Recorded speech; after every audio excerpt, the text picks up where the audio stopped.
ايه يا كابتن مدحت حبيبي، مالك؟ انا ما عنديش مشكلة انك تشجع وتنفعل وتعيط وصوتك يروح وصوتك يختفى عشان خاطر الهلال السعودي الفريق العربي.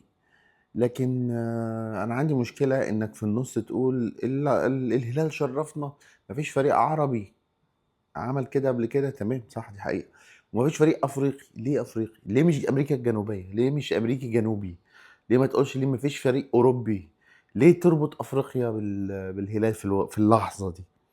ليه تلقح؟ انا عايز هو كله ليه عمال يلقح على الاهلي؟ يا جماعة، هو احنا زي الهلال؟ هو احنا كان عندنا وزير الشباب معانا خطوة بخطوة وبيسخر لنا كل حاجة شبه الهلال؟ هو احنا كان عندنا 8 محترفين مفتوحين شبه الهلال؟ هو احنا الدولة بتدينا فلوس شبه الهلال؟ ايوه، الهلال فلوسه مش جاية من استثمار ولا جاية من رعايات، فلوسه جاية من صندوق الاستثمار السعودي.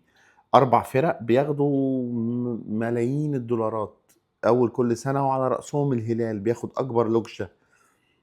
يعني تخطيط من الدولة. فاهم؟ مش النادي هو اللي بيعمل الفلوس، عكس عندنا الاهلي هو لوحده في حتة، والدولة ووزارة الشباب واتحاد الكرة في حتة تانية خالص. ولولا الاهلي ما كنتش هتتكلم اصلا على كاس العالم للاندية. ما كنتش هتقوم تصحى الصبح تتفرج عليه. الزملكاوي ابو الباس مقطع اللي قايم الصبح يتفرج عليه، والناس ده بيتفرج علشان يكايد الاهلي بس عشان يطلع النهارده يقول لك بص، ميامي شرفت انجلترا، مش عارف، والسيتي شرف انجلترا، وميامي شرفت امريكا. بيتريق يعني يا باشا، احنا على قد امكانياتنا. انتوا بس محروقين عشان احنا جبنا منكم زيزو، فبتقول لك بص يا ابني، زيزو لاعب جامد بس مش لدرجة المستوى اللي احنا كنا فيه ده. ورغم ذلك لو كانت الفرقة دي لعبت شوية مع بعضيها بتاعت الاهلي كانت هتعمل اداء احسن من كده. والله لو كان معانا موسيماني كنا وصلنا دور الثمانية. والله كنا وصلنا دور الثمانية. حلو حلو حلو حلو.